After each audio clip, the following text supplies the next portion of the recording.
Anong araw nga ba ngayon? Valentine's Day nga pala ngayon. Alam ko na. Samahan niyo ako maglibot sa loob ng campus upang magtanong ng mga university officials at faculty members ng mga bagay-bagay patungkol sa pag-ibig. At alamin din natin kung ano nga ba ang araw ng mga puso sa kanila at kung meron ba silang mapapayo sa kabataang tulad ko. Tara, samahan niyo ako. So, Press, good afternoon po. Ano po ang kahulugan ng pag-ibig para sa inyo? For me, ang love is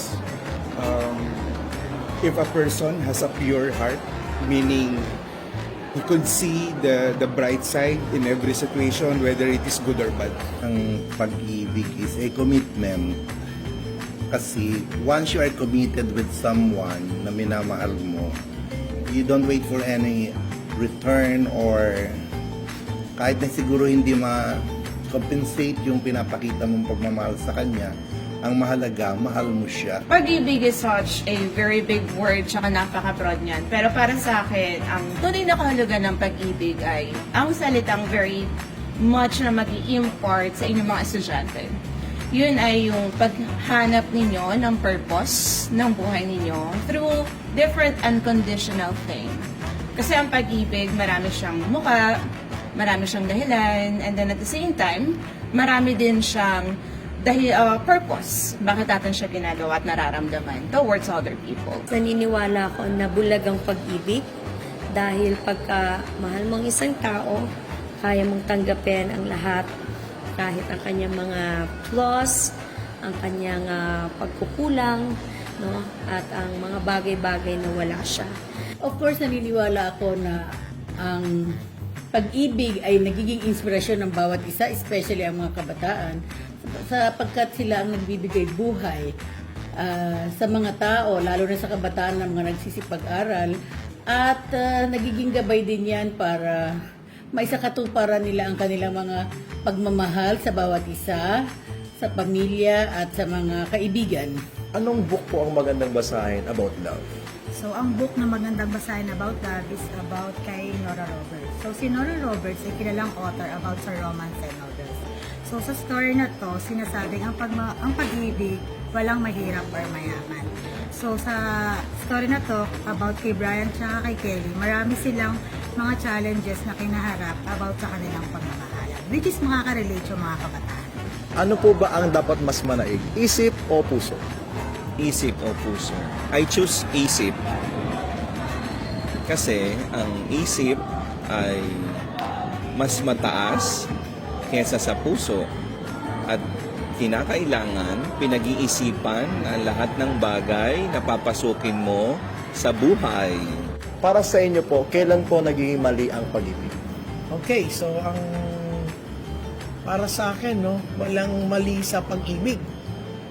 Kasi we categorize pagmamahal at pag-ibig bilang Pilipino. Ang pagmamahal ay damdamin ng pagpapahalaga na pwede mong ialay sa tao, sa bagay, sa hayop. Diba? Pwede yun. Kasi pag mahal mo ang iyong alagang hayop. So yun. Pag sinabi mo namang pag-ibig, ito ay pinakamataas na uri ng damdamin na pwede mong ialay sa tao. So which is yung pag-ibig ng Diyos sa tao, ibinigay niya yung kanyang sariling buhay. So that is pag-ibig. Para sa akin, pag umibig ka, walang mali doon. Marami pa rin pong paulit-ulit na nagmamahal. Kahit broken heart tayo, paulit-ulit tayo nagmamahal dahil social beings tayo, no? We are created by God to love, no? At hindi natin tinitake negatively yung heartbreaks, no? But we use it as a learning opportunity, and that as we learn, of course, we become the best version of ourselves. Paano na po sineselebrate ang Valentine's Day o Araw ng Mga Puso? Siyempre, single. So, therefore, wala mo magagawa kundi bumili ng cake, tapos kakainin ko. Then, yung matitira doon, then, ibibigay ko sa family ko. Kasi syempre, di ba, pag sinabi natin araw ng mga puso para sa mga minamahal natin, so, bahagi ng mga minamahal natin ay yung mga importante sa ating buhay, which is our family. So, kung single ka, therefore, ibigay mo siguro yung pagmamahal mo sa family mo. Ma'am, pwede niyo po mamibigyan ng love advice para sa kabataan? Okay, I think yung best love advice na mabibigay ko sa mga kabataan ngayon ay huwag madaliin yung pag-ibig kasi nga may tamang oras naman para sa lahat ng bagay, may tamang oras para ma-in love, magpaligaw, magpakasal, no? So hindi yan minamadali. At saka mas masarap yung feeling na sulit yung paghihintay mo kasi yung taong hinintay mo ay yung taong tama at nararapat para sa'yo. Simple lang. Sa mga kabataan, love is everywhere. You can find it sa kaibigan mo, sa kaklase mo, sa pamilya mo, at sa community na gusto mong samahan. As long as nag-e-enjoy ka, may pag-ibig sa bawat isa. For the love out, when it comes to love, lahat naman ng tao ay may pinagdadaanan about love. Depende kung paano nila dadalhin, kung paano sila magiging masaya, at paano ang bawat isa magbibigay ng oras at magbibigay ng pagmamahal. And it talks about that for me. And another thing is, ang pagmamahal kasi is no boundaries. Yes, ma'am. No boundaries talaga. That's an advice. Kaya love is all about everything. Siyempre, ang pagmamahal naman hindi nawawala yan. Ang pagmamahal kasi minsan ginagamit lang na inspirasyon yan kung gusto mo matupad ang inyong ambisyon, lalo na sa inyong pag-aaral. Pero wag naman ibubuhos lahat sa pagmamahal. Sikapin nyo rin na maging maayos ang inyong pag-aaral. At ang pagmamahal naman, nandyan lang yan, hindi nawawala yan. Kung gusto mo magmahal, mas maganda kung magmamahal ka kung natupad mo na ang inyong ambisyon at maganda na ang inyong kinabukasan at ang inyong lagay sa inyong buhay. Okay? Love.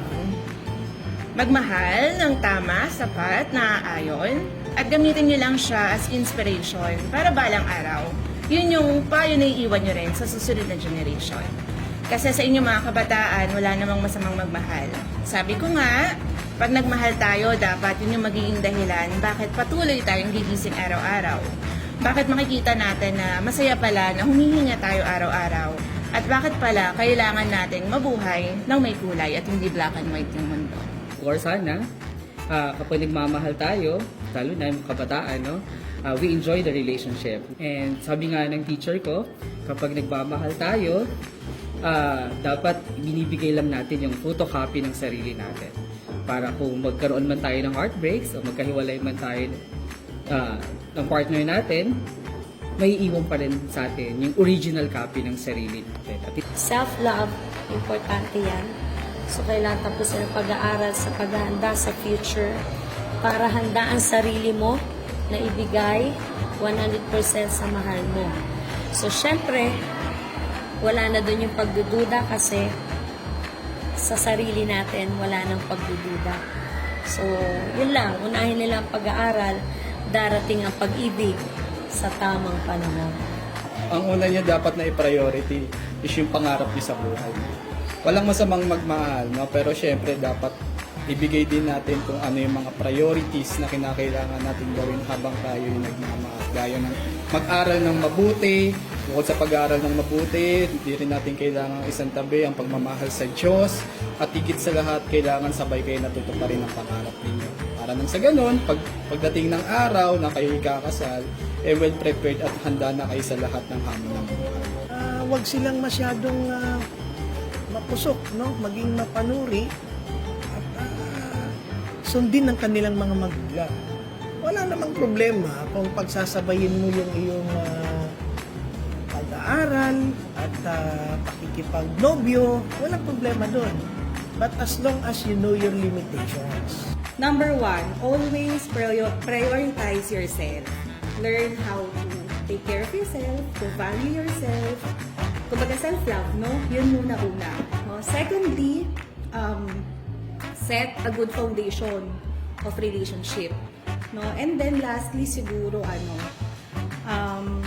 learn from our mistakes. Sa kabataan, since, no? Dapat prioritize muna nila. Unahin nila yung education. So, i-prepare niyo muna nila yung future. Anyway, ang love naman makakapaghintay, di ba? So, mas matamis yung love kapag ready na yung isang kabataan. Oh, natamaan ka ba?